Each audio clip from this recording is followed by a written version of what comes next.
Brigitte et Emmanuel Macron, trahis par des proches.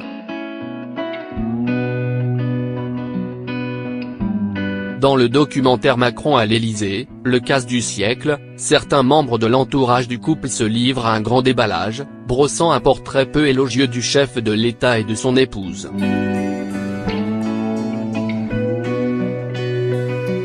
Un an.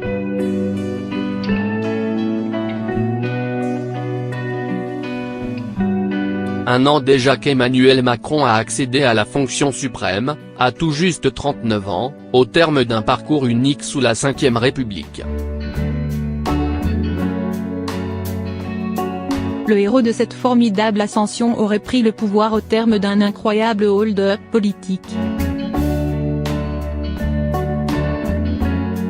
C'est en tout cas la thèse développée dans un documentaire diffusé le 29 avril dernier sur BFM TV. Co-réalisé par Pauline Revenat et Jérémy Trottin, et intitulé Macron à l'Élysée, le casse du siècle, cette enquête s'appuie sur les témoignages de proches qui n'ont pas leur langue dans leur poche.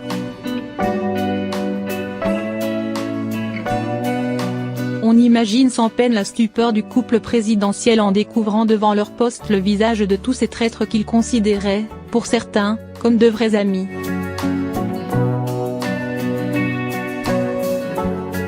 Révélation.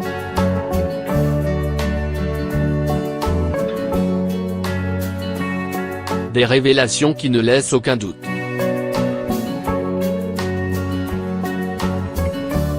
Oui, Emmanuel Macron s'est emparé du pouvoir. Oui, pour cela, il lui a fallu constituer une équipe de lieutenants prêts à mourir pour lui, comme le raconte son ex-porte-parole Laurence Haïm. Oui.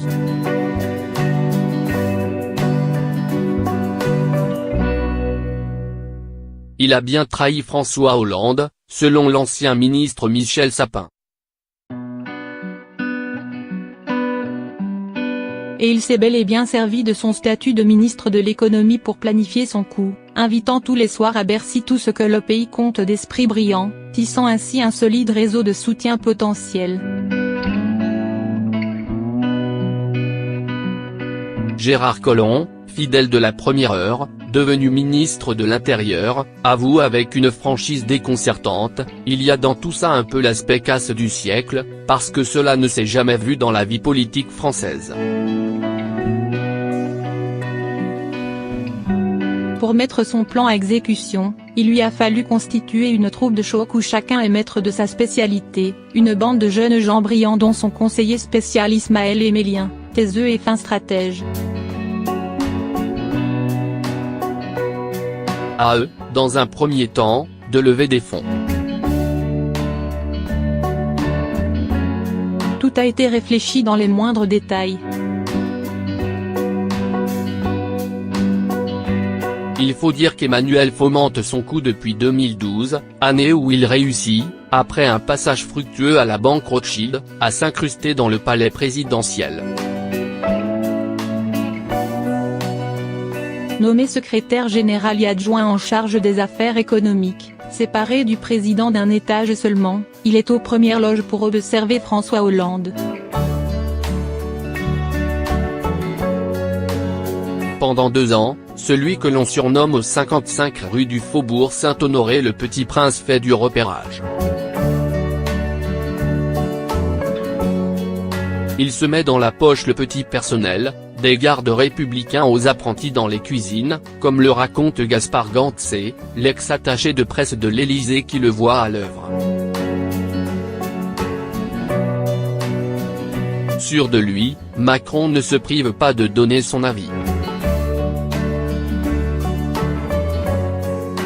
Il se croit meilleur que beaucoup d'autres, note même Michel Sapin. Cette assurance n'est pas pour déplaire à Hollande, qui le considère comme son fils spirituel. Pourtant, dans son dos, Macron ne se gêne pas de le critiquer car, en secret, il ronge son frein en attendant d'être nommé ministre. il laisse éclater son amertume très vite.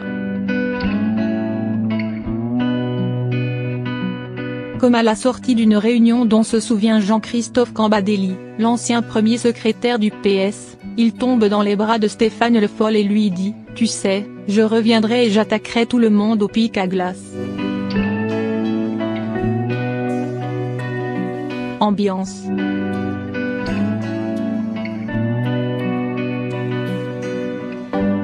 Une révélation qui en dit long sur la volonté de ce jeune homme ambitieux. Pour mettre à exécution son plan, tous les moyens seront bons. En 2014, 6 semaines seulement après son départ de l'Élysée, il est appelé au gouvernement en tant que ministre de l'économie.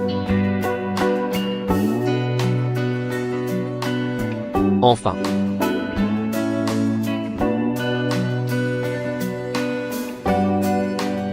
Bercy va devenir la salle opérationnelle, une planque pour préparer sa mainmise sur le palais. Règlement de compte.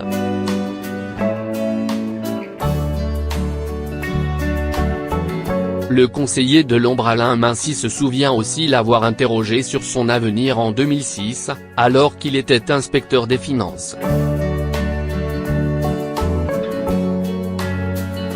Je lui ai demandé, « Qu'est-ce que vous serez dans 30 ans ?»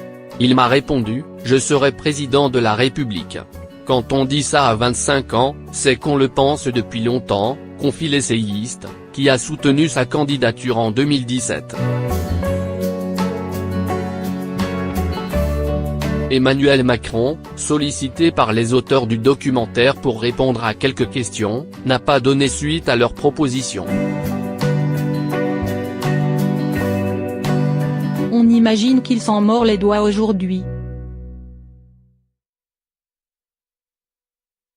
En grand sorcier de la politique, menant tout son petit monde à la baguette, il ne pouvait sans doute pas croire un seul instant que ses proches allaient livrer de telles confidences.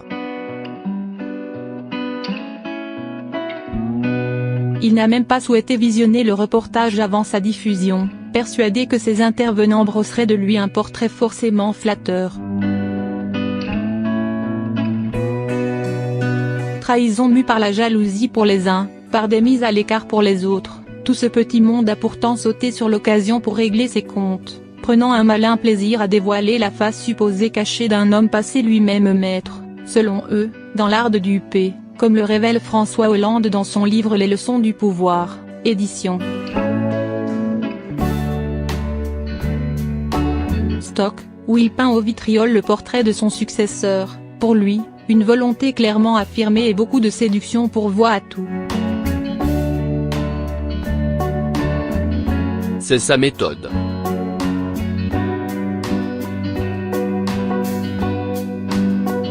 Qu'en dirais-je de plus ?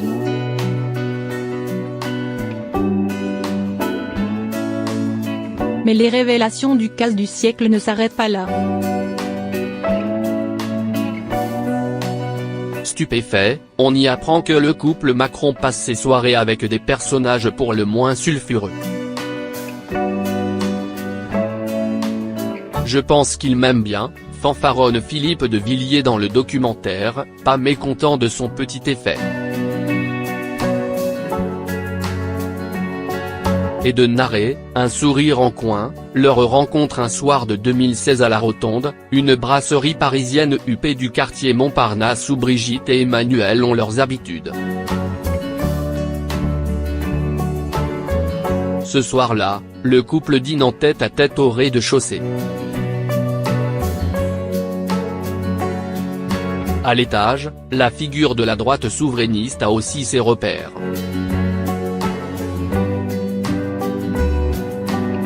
En partant, Philippe de Villiers va lui serrer la main, ainsi qu'à Brigitte.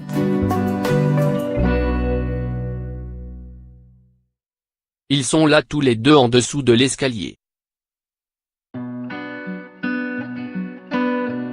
On engage la conversation et Brigitte me dit « J'ai beaucoup aimé votre livre, le moment est venu de dire ce que j'ai vu, ce qui était une entrée en matière agréable », raconte-t-il. Bombe.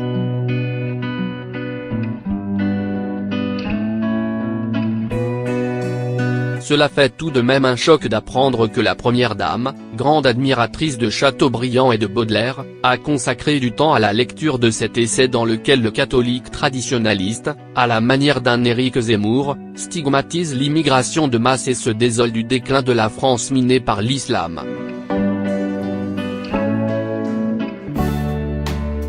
Pire, l'on apprend que lors de cette conversation très enjouée, Macron sonde le Vendéen sur son intention de se rendre à la fête de Jeanne d'Arc à Orléans, une icône de l'histoire de France captée jusqu'alors par le Front National.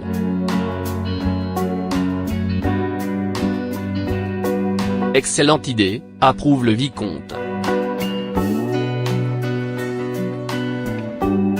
Pour couronner cette amitié naissante, celui qui est encore ministre de l'économie se rend au Puy du Fou, en Vendée, le parc d'attractions créé par le président du Mouvement pour la France qui propose, selon ses nombreux détracteurs, une vision passéiste du monde, renvoyant à des jours heureux le temps où notre pays était aux mains de la noblesse.